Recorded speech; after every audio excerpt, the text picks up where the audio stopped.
ਤੁਹਾਡੀ ਜ਼ਰੂਰਤ ਹੈ ਨਾ ਇੱਥੇ ਆਓ ਨਾ ਇੱਥੇ ਆਓ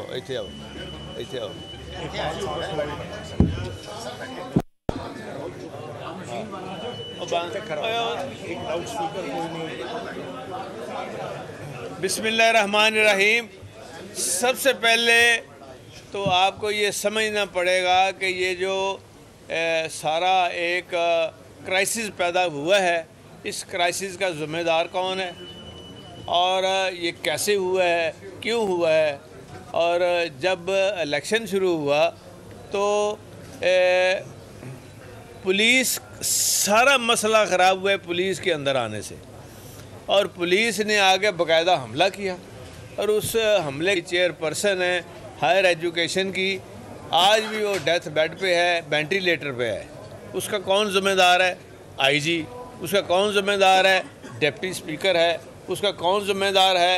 वो हमज़ा है और शहबाज शरीफ है, जो कि वहाँ ख़ुद बैठ के आर्डर दे रहा था कि अटैक कर दो। ये शहबाज शरीफ के कहने पे ऊपर अटैक हुआ है। और राब्ता किसने कराया? डिप्टी स्पीकर ने नंबर दिया तोकीर शाह साहब का, वो नंबर भी मैं आपको अभी देने को तैयार हूँ, तोकीर शाह साहब का। और एग्जैक्ट टाइम भी हमें पता है। इस टाइम पे बात क्या हुई कि शहबाज शरीफ ने कहा आईजी चीफ सेक्रेटरी को कि मैंने आपको नहीं इधर रखना जब तक। और जो हमारा आइन के तहत जो इख्तियार है स्पीकर को कि पहले हमने चैम्बर ये डिक्लेयर का इलेक्शन, डिप्टी स्पीकर का इलेक्शन, चीफ मिनिस्टर का इलेक्शन वो हाउस के अंदर होता है, वो हाउस के अंदर होता है और स्पीकर की कुर्सी के ऊपर होता है।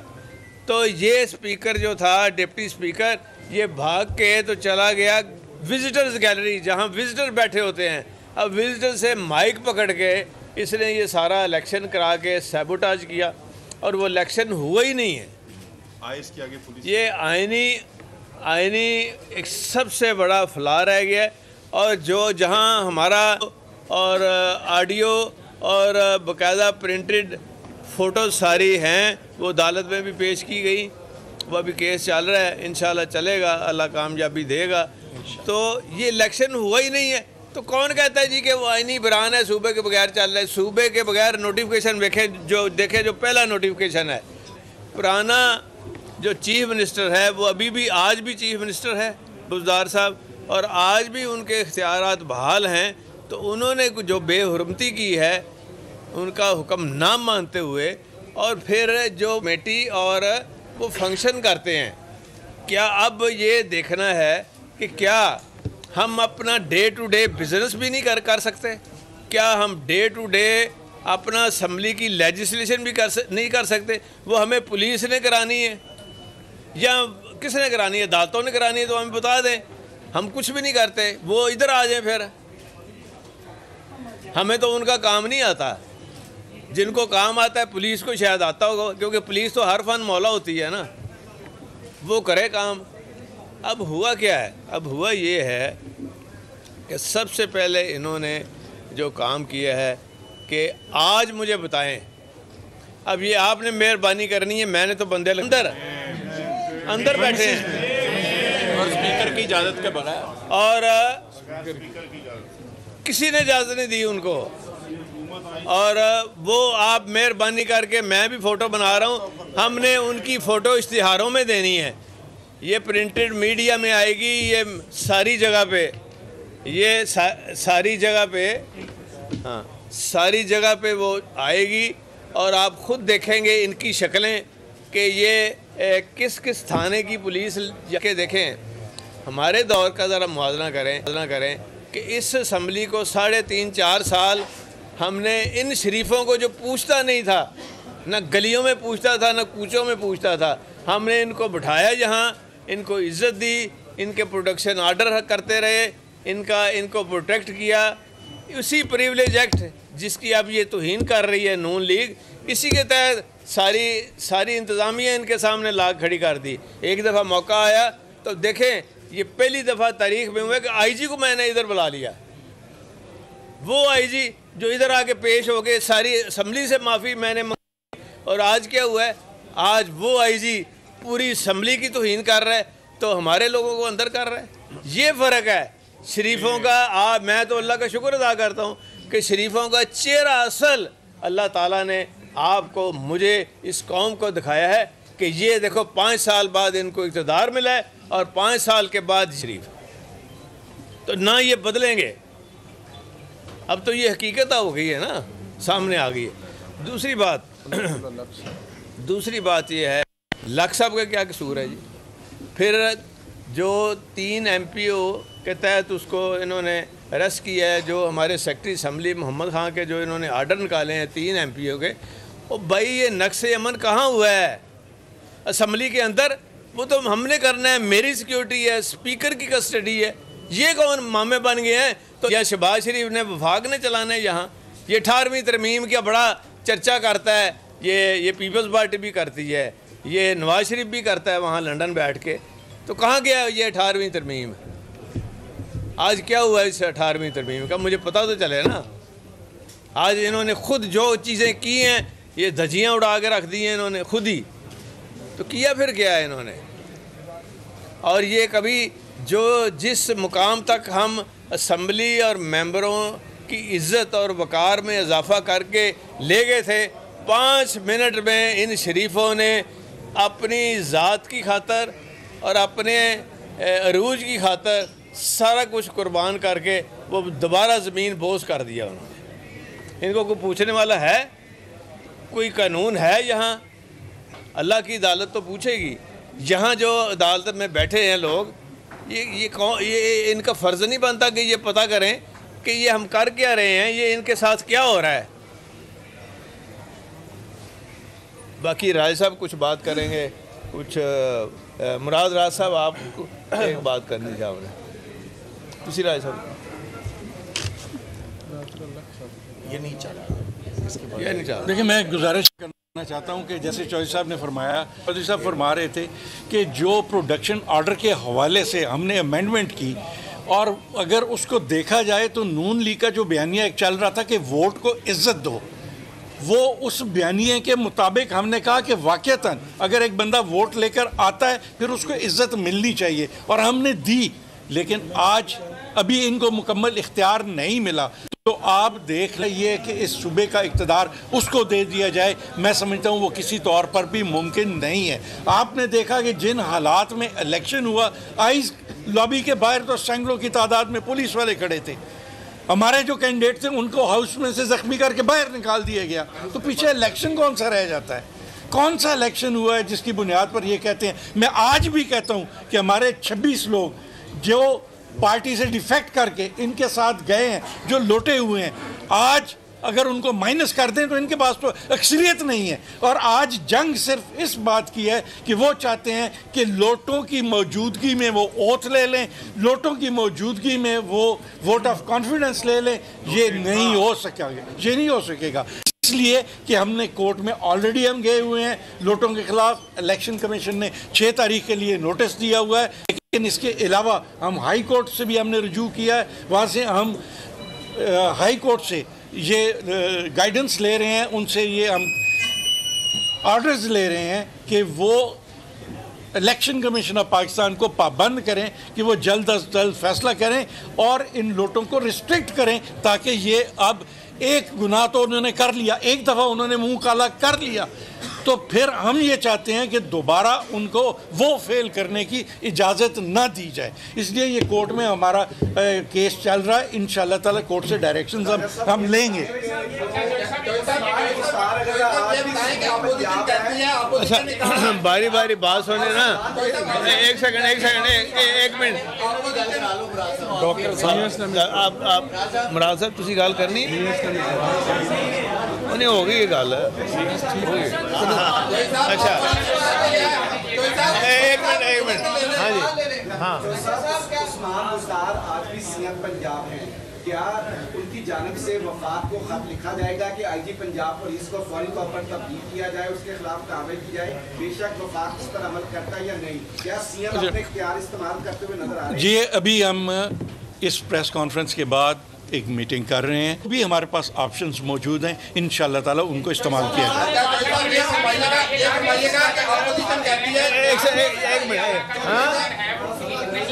हाँ पंजाब में जो वज़ारत आला का एक चीज़ बतानी बड़ी जरूरी है। हुआ जहाँ पे हुकूमती अरकान ने आइस की लॉबी में वोट डालना था वो बंद थी। क्या स्टेटस है पंजाब के इस वक्त चीफ मिनिस्टर के इलेक्शन का? क्या दोबारा आप इलेक्शन करवाएंगे? चैलेंज किया हुआ ये चैलेंज किया हुआ है हमने चैलेंज किया हुआ है इसको, ये अदालत में हमने चैलेंज किया है।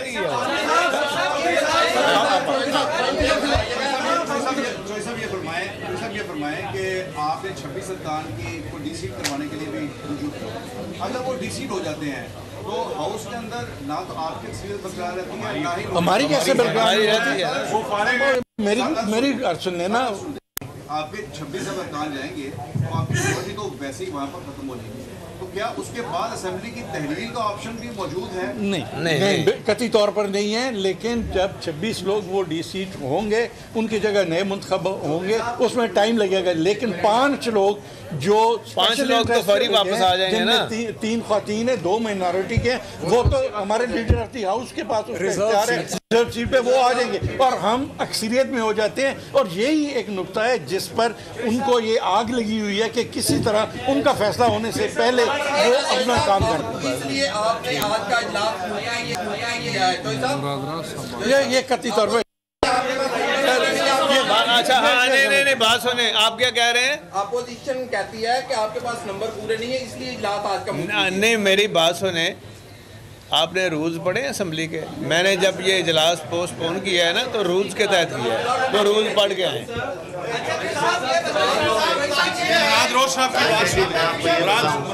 मैं आपको ये बात बताऊं, किस बुनियाद पे आप देखते हैं कि ऊपर और नीचे हॉर्स ट्रेडिंग होती है? और मैं आपको ये बता दूं कि एक बेंच नहीं बनाया जाता, एक बेंच नहीं बनाया जाता, और चाहिए होते हैं पासपोर्ट, 4 बेंच बन जाते हैं 24 घंटे के अंदर, 48 घंटे के अंदर पासपोर्ट के पीछे। आप देखें कि किस तरह का सलूक किया जा रहा है। हमारी हुकूमत है इस वक्त, मैं ये पूछता हूँ कि आईजी साहब क्यों मिल रहे हैं नून लीग वालों को? 1 बजे रात साहब क्यों ऑर्डर ले रहे हैं नून लीग वालों से, या क्यों उनकी बात सुन रहे हैं? रात 1 बजे बता रहे हैं, क्यों मुझे बता रहे कि सुबह ये होने वाला है, और वही जब सुबह हम उठते हैं आज तो वो हो गया होता है कि जी कोई ना कोई प्रॉब्लम आप लोगों को सुबह आने लगी है, 2 बंदे असेंबली के अरेस्ट हो जाते हैं। सो इसलिए रात को अगर मुझे कॉल आई है, इसका मतलब कोई ना कोई तो उसमें सच्चाई थी ना। और मैं आपको ये बता दूं कि मैं आपको ये बताऊं कि ये नहीं हो सकता कि हम और हमारे लिए सिर्फ सारा आइन और कानून पीटीआई के लिए और हम लोगों के लिए हुकूमत के लिए, और उनके लिए कोई आइन और कानून नहीं। इस तरह बात नहीं बनेगी। तो इसलिए मैं आपको शरीफों को हाफ इक़्तिदार मिला है तो इन्होंने अपनी असलियत दिखाना शुरू कर दी है। जो शरीफों को लेकर आए हैं, जिनको हमेशा ये डसते रहे हैं, उनको क्या पैगाम देंगे, जिनके बारे में आपका ये भी था कि आप इस्टेब्लिशमेंट के बड़ा करीब समझे जाते हैं, तो इस्टेब्लिशमेंट को शरीफों के हवाले से क्या पैगाम देंगे कि बच के रहें या दोस्ती निभाएं? देखिए मेरी बात सुने, ये हमारा काम नहीं है, हमने अपना काम करना है, उन्होंने अपना काम करना है, अदलिया ने अपना काम करना है, और आपने अपना काम।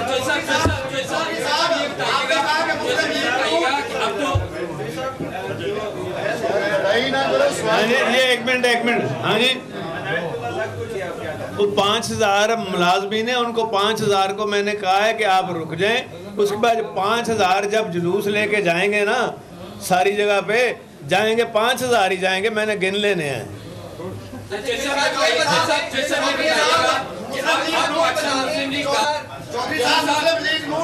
यार 1 मिनट बारी बारी करो। हाँ। आप फरमा रहे हैं मुस्लिम लीग नून आइन शिकन है, और मुस्लिम लीग नून कह रही है कि आप आइन शिकन है। अब उन्होंने आज आर्टिकल 6 का मुतालबा किया रिटर्न तौर पे।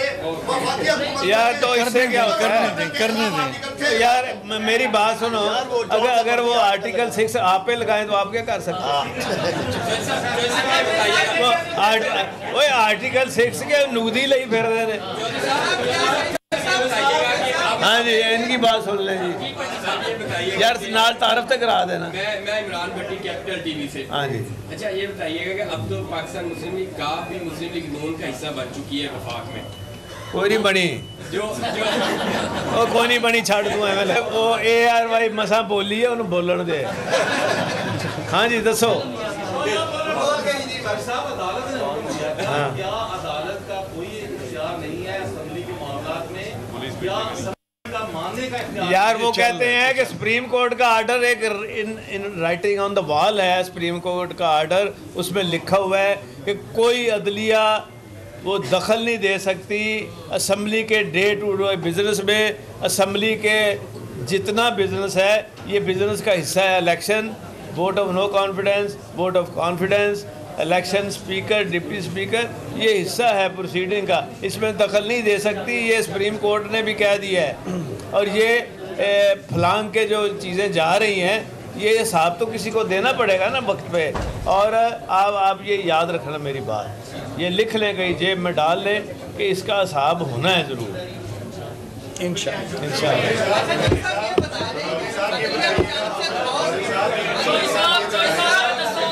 एक मिनट सर, एक मिनट, दो सवाल, दो यार, एक तेरा हो गया, चुप करना। हाँ जी, केड़ा चैनल है?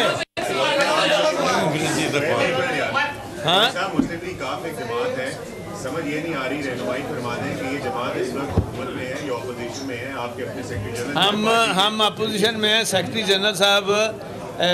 जनरल साहब जो हैं वो पार्लिमानी लीडर भी नहीं है। और इंशाअल्लाह ताला ये सारा कुछ इस मई के महीने में आपको सबकी वापसी नज़र आएगी इंशाअल्लाह।